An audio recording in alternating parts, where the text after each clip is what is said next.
Hello student, today we will see the new experiment, that is the current sensitivity of moving coil galvanometer. Actually this is added newly in your syllabus. Okay, now see this is completely set up, I have put it, यहाँ पे सारे connections वगैरह करके रखा है. तो देखो क्या है पहला aim to determine that is the current sensitivity of a moving coil galvanometer. ठीक है, what is the apparatus? यहाँ पे आपको देख के apparatus, we require the battery, we require the resistance box. This is the highly resistance box. Then we will require that is a microammeter. ये mu दिख रहा है, that is a microammeter. Then it is a galvanometer. ठीक है, ये हो गया हमारा apparatus. Next we will look at that is the formula. Formula क्या है? S it is equal to theta upon Ig. Now S that is the current sensitivity, then theta that is the deflection in a galvanometer, and Ig that is the current through the galvanometer. Okay, ये हो गया तुम्हारा formula और उसका description. Next आएगा diagram. Diagram आप लोग देख सकते हैं बुक में, यहाँ पे दिया हुआ है बैटरी है, देन रेजिस्टेंस बॉक्स है, then milliammeter. Actually it is instead of milliammeter we have to use the microammeter. उसके बाद में यहाँ पे उसने 4-वे की दिया है, but instead of this we will take simple direct connections करके ही ठीक से रीडिंग आ रही. So we will see that and then it is going to the battery. ठीक है, तो देखो यहाँ पे आप लोग देखेंगे कि यहाँ पे हमारे पास में बैटरी है. बैटरी का पॉजिटिव टर्मिनल कहाँ पे जा रहा? That is the resistance box के एक टर्मिनल में, और दूसरा टर्मिनल कहाँ जा रहा? माइक्रोमीटर के पॉजिटिव में. फिर उसका निगेटिव जा रहा है गैल्वेनोमीटर के पॉजिटिव में, और negative terminal it going back to the battery. ठीक है, ये तुम्हारा पूरा सर्किट कंप्लीट हो गया. अगर हम लोग यहाँ पे देख रहे हैं तो बैटरी का पॉजिटिव टर्मिनल जा रहा है रेजिस्टेंस बॉक्स में, और दूसरा जा रहा है मिलियामीटर के या तो माइक्रोएमीटर के पॉजिटिव में. फिर यहाँ से निगेटिव होके जा रहा है, निगेटिव जा रहा गैल्वेनोमीटर के पॉजिटिव में. इंस्टेड ऑफ दिस 4-वे की we are using the direct. Okay, और फिर ये गैल्वेनोमीटर दिख रहा है, गैल्वेनोमीटर का एक टर्मिनल जा रहा है तुम्हारा बैटरी के निगेटिव में. ठीक है, so this is the connection. उसके बाद में देखेंगे ऑब्जर्वेशन टेबल.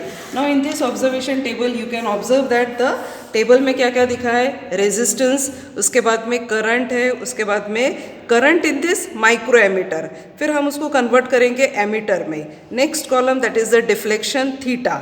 उसके बाद में है फॉर्मूला अप्लाई करना है, that is S it is equal to theta by I G. और फिर लास्ट कॉलम है that is the mean S. इन सब का हम लोग क्या करेंगे? मीन करेंगे. ओके, ये तुमको दिख रहा है that is in a text book. वहीं आप लोग देखोगे कि मैंने आप लोगों के लिए सेटअप जो बनाया है, एम एपरेटस फॉर्मूला, यहाँ पे भी पेन से एम एपरेटस फॉर्मूला. उसके बाद में आएगा यहाँ पे circuit diagram, and this is the observation table. Okay, observation table में अभी देखो हम लोग कैसे रीडिंग लेते हैं. We have started here. ठीक है, हमने इसको स्टार्ट कर दिया. स्टार्ट करने के बाद में you have to just take out the resistance from this high resistance box. अभी हम लोगों ने देखा है कि कितना निकाला, यहाँ पे 10,000 और एक की निकाली है 5,000 की, मतलब टोटल हमने कितना लिया है? 15,000 हम लोगों ने रेजिस्टेंस लिया. So I have written here first reading 15,000. ठीक है, अब इसके करस्पॉन्डिंग गैल्वेनोमीटर कितना रीडिंग देता है और माइक्रोएमीटर कितना रीडिंग नोट करता है, वही आप लोगों को नोट करना है. तो 15 के लिए यहाँ पे आप लोग देख सकते हैं कि करंट, यहाँ पे करंट देखो, माइक्रोएमीटर यहाँ पे दिख रहा है 250. ये जो दिख रहा है it is started from 0 to 250 तक, मतलब इसका लीस्ट काउंट कितना है? एक डिवीज़न है तुम्हारी 5 माइक्रोएमीटर की, एक डिवीज़न. ठीक है, तो यहाँ पे 0 के बाद की पहली जो लाइन रहेगी वो कितने की रहेगी? 5 की. वैसे ही उसके बाद में 10 की. तो यहाँ पे जब तक 10 दिख रहे हैं, मतलब ये क्या हो गया? 50, फिर 100, 150, 200 और ये 250. ओके, वैसे यहाँ पे गैल्वेनोमीटर की स्केल कितनी है? 0 to 30 लेफ्ट और राइट. तो पहले रीडिंग 15,000 के लिए हमको मिल रहा है माइक्रोएमीटर में डायरेक्ट 250. यहाँ पे आप लोग पॉइंटर देख सकते हैं 250 है. उसके करस्पॉन्डिंग करंट गैल्वेनोमीटर में करंट कितना दिख रहा है? डिवीजन यहाँ पे दिख रहा है करीब करीब 14 डिवीज़न तक. ओके, तो ये 10 है, 10 के बाद में हमको 4 डिवीज़न मतलब 14 हो गया. ठीक है, तो पहली रीडिंग 15 के लिए 250 हमने उसको एमीटर में कन्वर्ट किया है 10 to the power -6 लगा के, और उसके बाद में डिफ्लेक्शन हो गया 14. ठीक है, ये एक रीडिंग। उसके बाद में 15 के बाद में 16, तो यहाँ पे हम लोग देखते हैं 15 हो गया है, उसके बाद में 1000 हमने फिर से निकाल दिया।